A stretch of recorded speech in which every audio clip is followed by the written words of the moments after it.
Bendungan Asem, sebuah bendungan untuk pengairan sawah, terkenal dengan keangkerannya. Dinamakan Bendungan Asem karena memang di sekitar bendungan tersebut terdapat pohon asem yang besar dan tua. Kemistisan di Bendungan Asem begitu kental, dan saking angkernya, tidak ada satupun warga desa yang berani melewati bendungan itu di malam hari. Walaupun letaknya di samping jalan raya, dan ramai dengan lalu lalang kendaraan, namun tetap saja kalau malam hari terlihat begitu menyeramkan. Konon katanya menurut cerita warga, dahulu kala ada seorang wanita yang menjadi korban tabrak lari, tanpa identitas. Karena susah mencari identitas wanita malang tersebut, jasad yang sudah hancur tertabrak itu dikuburkan di sekitar bendungan, tepatnya di bawah pohon asem.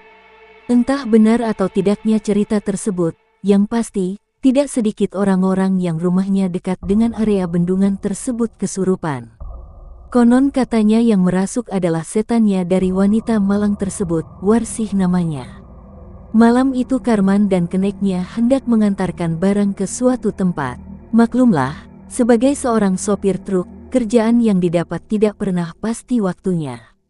Terkadang dia mengantarkan barang pagi hari, dan terkadang sore hari. Dan hari ini tugasnya malam hari. Terasa enggan bagi Rosid, keneknya Karman itu, sebab Rosid tahu persis jalur yang bakal dilaluinya. Sebagai pribumi, tentunya dia tahu benar desas-desus masyarakat tentang keangkeran jalur pantura yang melalui Bendungan Asem itu. "Aku tidak sanggup, Pak. Aku takut kalau harus melewati jalan itu malam-malam," kata Rosid. "Kamu terlalu terpengaruh dengan cerita orang-orang, Sid. Tenanglah, kita cuma mengantarkan lemari-lemari ini, dan sesudahnya kita pulang, selesai." "Mau dapat duit tidak sih?" kata Karman sedikit jengkel. "Kalau duit sih pengen, Pak. Tapi, bahaya kan, Pak, lewat jalur itu," tambah Rosid menjelaskan ketakutannya.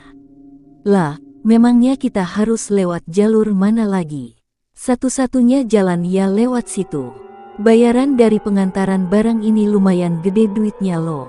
Kalau kamu tidak mau ikut sih ya tidak masalah, biar buat aku saja duitnya," kata Karman menggoda sambil mengeluarkan beberapa lembar 50 ribuan dari kantong bajunya.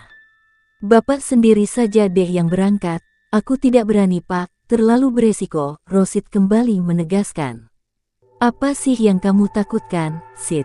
Jangan seperti anak-anak, sama mitos begitu saja ditakuti. Sekarang itu zaman modern, harusnya cerita-cerita seperti itu jangan terlalu dimasukkan ke hati." Karman orangnya realistis, dia tidak mudah untuk percaya sebelum melihat sendiri apa yang dia dengar. Rosid diam-diam mempertimbangkan ajakan lelaki itu. Sekian lamanya dia bekerja dengan Karman, seringkali Karman membantunya ketika sedang susah. Bahkan sering sekali Rosid meminjam uang padanya, dan sampai sekarang pun masih menyisakan hutang. Oke deh aku siap," Rosid menegaskan. "Nah begitu, itu lebih baik. Ya sudah, aku pamit dulu ya Sid. Nanti malam aku jemput. Ingat, jam 8 harus sudah siap." Berangkat. Setelah berkata begitu, Karman pun meninggalkan rumah Rosid. Agak sedikit menyesal juga Rosid menerima tawaran Karman itu. Di satu sisi dia mengkhawatirkan tentang mitos keberadaan Bendungan Asem itu, namun di sisi lain dia tidak kuasa untuk menolak ajakan lelaki tua tersebut. Truk melaju dengan kencang. 10 tahun lamanya Karman berprofesi sebagai seorang sopir, sehingga paham betul setiap jalur yang dia lalui. Sementara Rosid baru 1 tahun ikut bekerja. Karman bisa dikatakan orang yang terpandang di desanya. Bisnis yang dia kelola cukup berhasil. Tidak heran jika dia mempunyai mobil truk sendiri. Kehadiran Rosid sebagai kenek sangat dibutuhkan tenaganya. Sebab kalau tidak ada Rosid, Karman kesulitan untuk menurunkan barang bawaannya itu. "Kenapa tegang sekali, Sid? Nyantai sajalah, jangan terlalu terbawa oleh perasaan sendiri, tidak baik," kata Karman memecah keheningan. "Tidak apa-apa, Pak," jawab Rosid. Padahal sesungguhnya dia mulai khawatir. Perasaannya tiba-tiba tidak enak. Sementara mobil truk yang dikemudikan Karman melaju semakin kencang. Suasana mencekam terasa ketika mereka melewati bendungan itu. Di sana lalu lintas terlihat sepi. Namun tiba-tiba dari arah yang berlawanan melaju dengan kecepatan tinggi pula sebuah mobil pickup. Karman membanting setir ke kanan sehingga BUUM. Barak, jerit Rosid histeris. Allahu Akbar. Suatu hal yang tidak diinginkan terjadi, mobil truk itu terbalik ke dasar sungai. Pak Karman, teriak Rosid. Rosid berhasil menyelamatkan diri dan berusaha untuk mencari-cari bosnya itu. Rosid merasakan perih luar biasa di bagian kakinya. Dia mencoba untuk menepi, dan ketika sampai di pinggiran sungai, dia pingsan karena terlalu banyak mengeluarkan darah. Bagaimana dengan nasib Karman? Selamatkah dia dari kecelakaan itu? Sampai sekarang tidak ada yang tahu keberadaannya.